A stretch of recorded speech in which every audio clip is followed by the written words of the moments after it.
Ауа райы жылынып, жайма шуақ күндері жалаң аяқ жүрудің пайдасы зор екенін білесіз бе? Денсаулықтың қадірін, ауырмаудың жолын іздеген адам ең алдымен саламатты өмір салтына ден қойып, жаман әдеттен жиренгені жөн. Видеоны көрмес бұрын қоңырау батырмасын басып арнаға тіркеліп кетіңіздер. Жалаң аяқ жүрудің пайдалы екендігі ежелгі Мысыр, Грекия және көне Рим кезеңдерінен белгілі. Бұны ежелгі философтар ақыл-ой қабілетін нығайтудың бірден бір жолы деп танып келген. Қазіргі физиолог ғалымдар адамдардың табанында өте күшті рефлексогенді нүктелер орналасқан дейді. Яғни ол сезімтал жүйке ұштары шоғырланған аймақ. Табанның бір шаршы сантиметріндегі осындай рецепторлардың саны дененің басқа жеріндегілерден әжептәуір көп. Адам жүрген кезде осылардың белсенділігі артады. Ғалымдардың сөзінше, адам жүйке жүйесінің басым бөлігі қос табанда орналасқан. Дене мүшелерінің барлығы дерлік нүктесі табанда жатыр. Жазда күн ыстықта жалаң аяқ жүрген адамның табанына жылу еніп, жүйке жүйесін тыныштандырады дейді олар. Адамның аяқ бұлшық еті мен буынына жылу барып, денсаулық шынығады.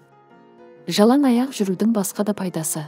Табанның аяқ киімнен жиырылып қалған бұлшық еттері қалпына келіп, сан мен мықынның, тізе буындарының жұмысы жақсарады. Адамның жаяу жүру қабілеті артады. Дене тепе-теңдігі орнайды, координация жақсарады. Табанның деформациясы реттеледі, әсіресе майтабандарға жақсы. Жалаң аяқ жүрудің орны бөлек. Міндетті түрде жалаң аяқ жүру керек. Әрине, көшеде бұлай жүре алмасыңыз анық, ал үйде оған толық мүмкіндік бар. Егер еден суық болса, тым болмаса 10 минут жалаң аяқ жүріңіз. Күніне 3 рет осылай жүруге табандылығыңыз жетсе, онда сізді құттықтауға болады. Себебі сіздің өміріңіз ұзарады, ағзаңыз қартаймайды. Міндетті түрде аяқтың ұшымен, өкшемен, сондай ақ табанның ішкі және сыртқы жағымен жүру керек. Бұл бұлшық еттер мен аяқ сүйектерін нығайтады, қан айналымын күшейтеді, яғни ішкі ағзалардың жұмысын жақсартады. Аяғыңыз бен табандарыңызға массаж жасаңыз және мұны күнделікті әдетке айналдырыңыз. Оны резеңке балғамен немесе бос пластмасса бөтелкенің көмегімен жасаған қолайлы.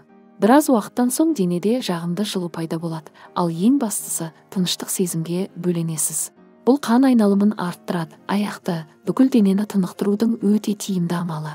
Жалаң аяқ жүруге жерде шөптің үстіңгі, жылы топырақтың үстінде жалаң аяқ жүріп, одан кейін шөптің үстіңгі қабатына ауысып жүрсе және жолдың шетіндегі жұмсақ құмда жүрген өте пайдалы болады. Үй жағдайында кілемде және еден бойымен жүру, одан кейін түкті рәзеңке кілемшелердің бойымен жүру пайдалы. Жерде жалаң аяқ жүру тасымалданатын электрондарды дененің иммундық қолдауды қажет ететін аймақтарына жібереді. Әлсіз иммунитет көптеген ауруларды тудырады. Әсіресе қабыну аурулары жалаң аяқ жүру түзете алады. Жалаң аяқ жүру, ол жақсырақ ұйқыны қамтамасыз етеді. Жерден алынған электрондар бүкіл денеге таралады және әр түнде тұрақты ұйқы сияқты пайдалы психологиялық өзгерістер тудырады. Аяқтарда оптикалық нервтермен байланысты деп есептелетін қысым нүктесі бар. Жалаң аяқ жүру бұл қысым нүктесін ынталандырады және көз денсаулығын жақсартады. Жерде жалаң аяқ жүрудің пайдасының бірі қуат беріп, аяқтағы қысым нүктелерін белсендіреді. Бірнеше күн бойы жермен жүру қиын болуы мүмкін. Аяқ үйренген сайын аяғыңыз бен денеңіз күшейе түседі. Аяқтарымызға ыстық және суық суды кезекпен немесе қарама-қарсы бағытта құю да пайдалы. Бұл тонусты арттырып, қан айналымын жақсартады және қарттықты да ары қарай итереді. Және, әрине, көп қозғалу керек, көп жүру керек. Өмірдің мәні қозғалыста.